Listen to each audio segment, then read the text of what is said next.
मनोज जरांगेंच्या आंदोलनाचा आज दुसरा दिवस आहे। हजारो आंदोलक आझाद मैदानामध्ये ठाण मांडून बसलेत। सीएसएमटी परिसरात सुद्धा आंदोलकांची गर्दी आहे। आंदोलकांकडून मुंबई महापालिकेवर आंदोलन। मनोज जरांगे पाटील यांच्या आंदोलनाचा आजचा दुसरा दिवस आहे। कालपासून ते उपोषणाला बसलेले आहेत। त्या संदर्भातली तीन दृश्य आपण पाहतोय। पहिली दृश्य आहेत आझाद मैदानात झालेल्या चिखलाची। त्या चिखलामध्ये या आंदोलकांना ठाण मांडून बसावं लागतंय। दुसरी दृश्य सीएसएमटी स्टेशनवरची। सीएसएमटी स्टेशनवर सुद्धा आंदोलकांची मोठी गर्दी आहे। मोठ्या प्रमाणात आंदोलक सीएसएमटी स्टेशनचा आसरा घेऊन बसलेत। तर तिसरी दृश्य पुन्हा एकदा आझाद मैदानातली। आझाद मैदानामध्ये आंदोलकांकडून घोषणाबाजी करण्यात येते, त्याची ही दृश्य। अशी तीन दृश्य आपण आत्ताच्या क्षणाला पुढारी न्यूजच्या टीव्ही स्क्रीनवर पाहतोय।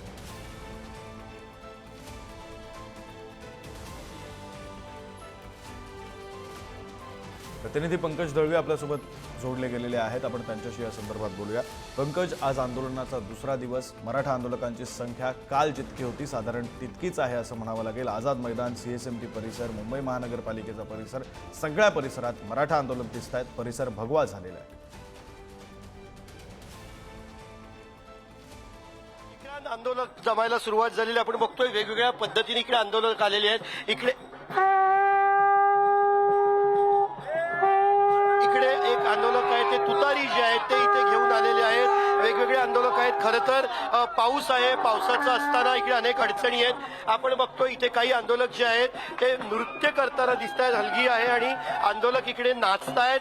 खरं तर मागण्या आहेत। मागण्या करताना आंदोलन जे आहे ते जोरात आत्मविश्वासानं करणं गरजेचं आहे। त्यासाठी नृत्य करताना इथे आपल्याला दिसत आहेत। इकडे जी वेगवेगळी पारंपरिक वाद्य आहेत ती वाजवताना इकडे आपल्याला दिसत आहेत। लेझीम आहे, लेझीम आणि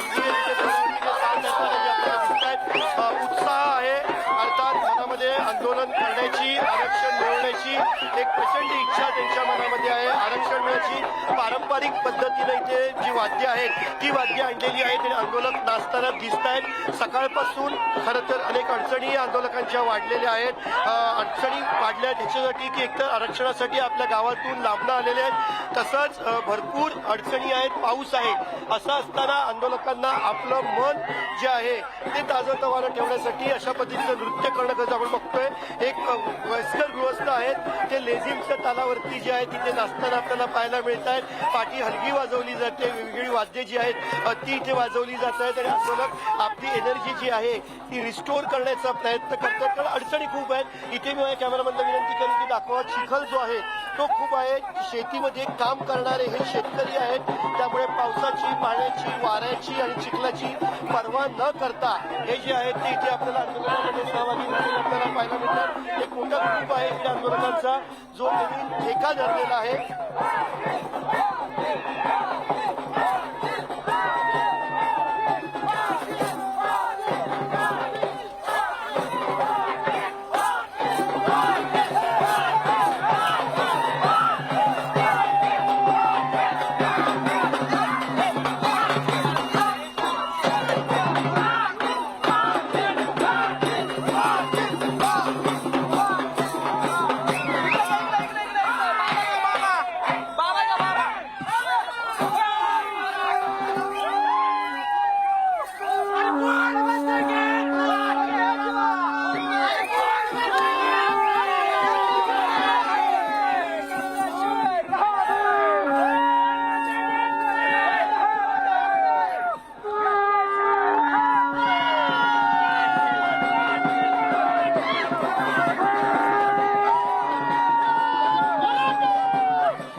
आपण पुढे जाणार आहोत जिकडे वाद्य वाजवत आहेत तिकडची वाद्य जी आहेत ती आपण वाजवताना बघणार आहोत। वेगवेगळ्या पद्धतीने वाद्य जी आहेत ती वाजवत आहेत। पुन्हा एकदा आपण दाखवतो की वाद्य कशा पद्धतीने वाजवली जात आहेत।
धन्यवाद पंकज, तुम्ही ही सगळी परिस्थिती आणि हा सगळा उत्साह आंदोलकांचा आमच्यापर्यंत पोहोचवला त्यासाठी.